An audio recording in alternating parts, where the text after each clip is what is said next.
Alright, family and friends, guess what? Today I will be reviewing a series of unfortunate events, the book series. First, I will review book 1.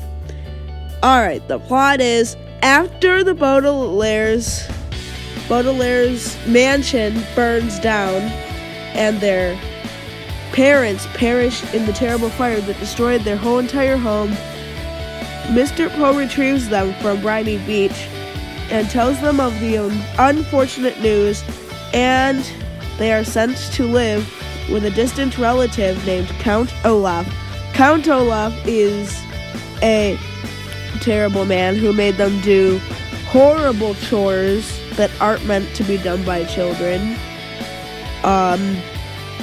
forces them to cook dinner for his whole entire theater troupe, which his theater troupe are also horrible people, but we'll talk about them later.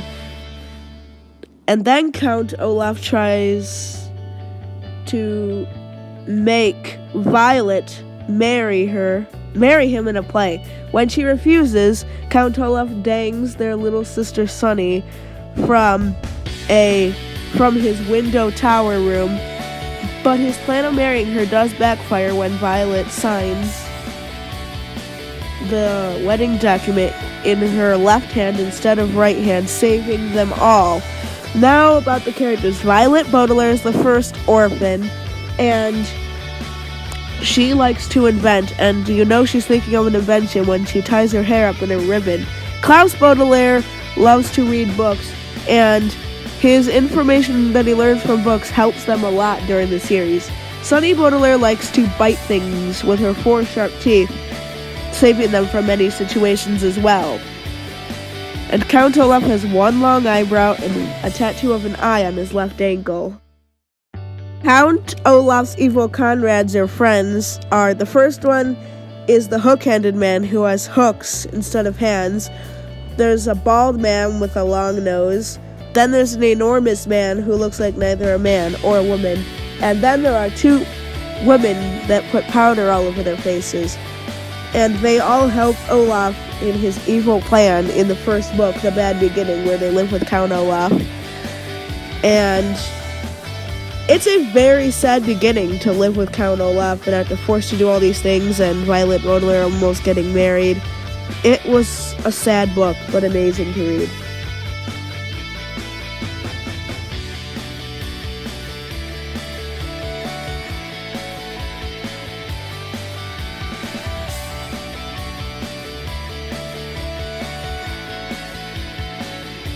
Alright, now book 2 was also great. After their unpleasantness with Count Olaf, the Baudelaires are sent to live with their Uncle Monty. Their Uncle Monty was a wonderful and caring man in the books, and I loved his character. He was the most heartwarming character in the books for loving the children, taking great care of them. All was going great until Count Olaf showed up disguised as a lab assistant. You see, Uncle Monty was a herpetologist who studied snakes, but then Count Olaf showed up disguised as a lab assistant and called himself Stefano, and then slowly Stefano would start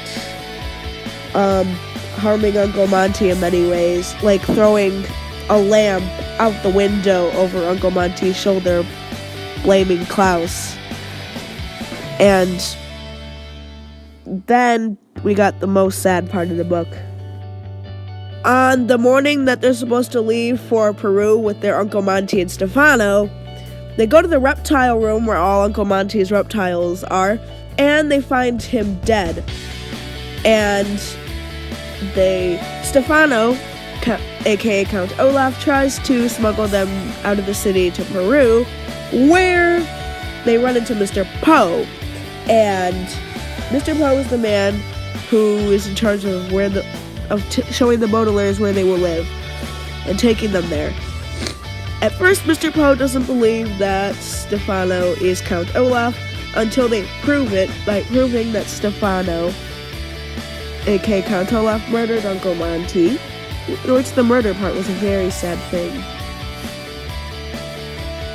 Then they also find out that Dr. Lucafont, who was playing the doctor who who shows how Uncle Monty died, turns out that Dr. Lucafont was really Count Olaf's Conrad, the hook-handed man, and they escape out the door before anyone can catch them, and they're sent to live with another guardian.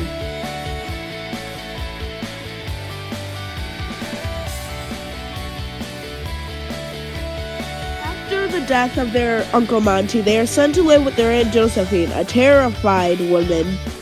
She's a woman that's terrified of almost anything. She's terrified of doorknobs, cars, stoves, pretty much anything you can think of, even the lake that she lives near. And one day they go into town and meet Captain Sham. Aunt Josephine thinks that Captain Sham is a sailor, but really is Count Olaf in disguise, and the Baudelaires don't fall for it at all. And Captain Sham forces Aunt Josephine to throw herself out her window below Lake Lachrymose, the lake she lives near, and the children get a note from Aunt Josephine that has a secret hidden inside, and they think it's forgery, and they go to a restaurant with Mr. Poe and Captain Sham called the Anxious Clown with a really weird waiter, and the children sneak out of the restaurant by eating peppermints, which they're allergic to, and this makes Mr. Poe let them go back to the house. And they figure out the secret hidden in Aunt Josephine's note. They sail across Lake Lachrymose after Sonny steals the keys from Count Olaf's assistant, the one that looks like neither a man or a woman, and they find Aunt Josephine in Curdle Cave. They retrieve their Aunt Josephine and go on a boat until it's figured out that Aunt Josephine ate a banana before getting on Lake Lachrymose. See, on Lake Lachrymose, there are these leeches that live there, and these leeches are little leeches with 6 rows of sharp teeth and are usually harmless.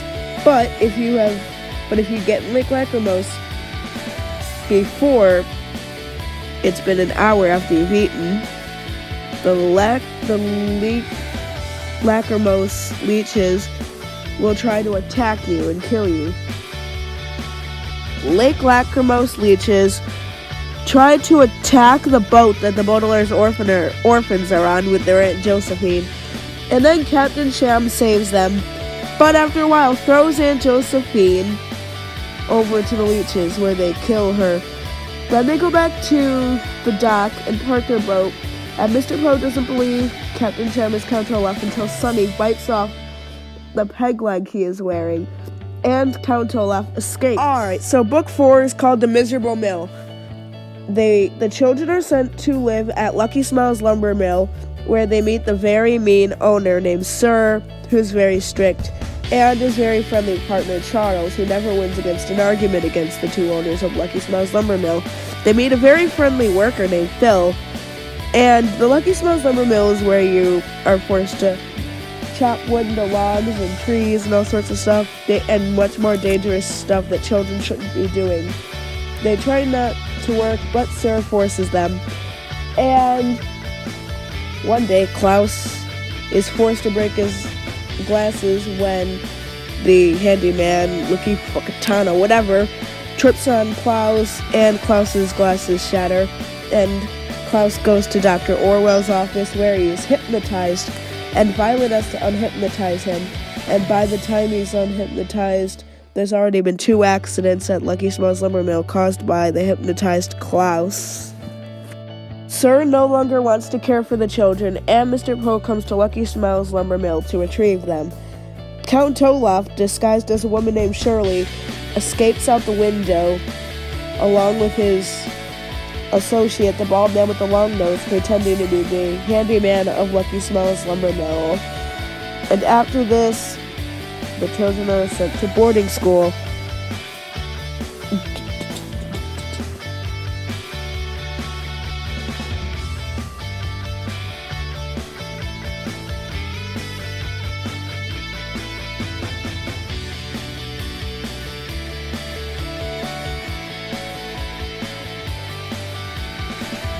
5 is the Austere Academy. After the unpleasantness at Lucky Smell's lumber mill, the Baudelaires are sent to live at Proof Rock Pottery School, a boarding school, where they meet a rude little girl named Carmelita Spatz, a mocking Vice Principal Nero, and 2 friendly triplets named Duncan and Isadora Quagmire, who have a sad past like the Baudelaires. Count Olaf shows up disguised as a gym teacher, calling himself Coach Genghis, and he kidnaps Duncan and Isadora Quagmire, unfortunately, and the Baudelaires are sent to live somewhere else after a bunch of unfortunate events at the boarding school that happened.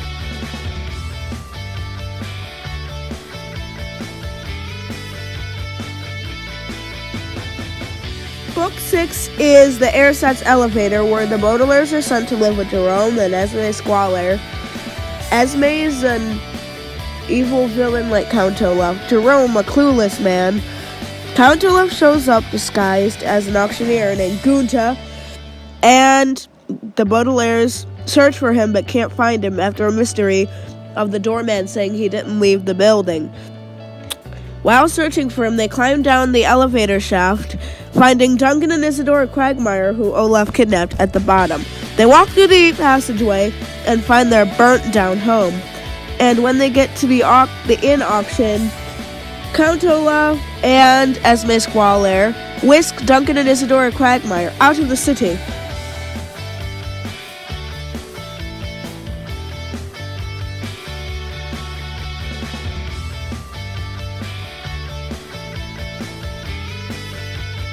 After the unpleasant moments with Esme and Jerome Squalor, the Baudelaires are sent to live at the village of Foul Devotees, which is a village with many strange laws and mean citizens, and friendly handyman named Hector.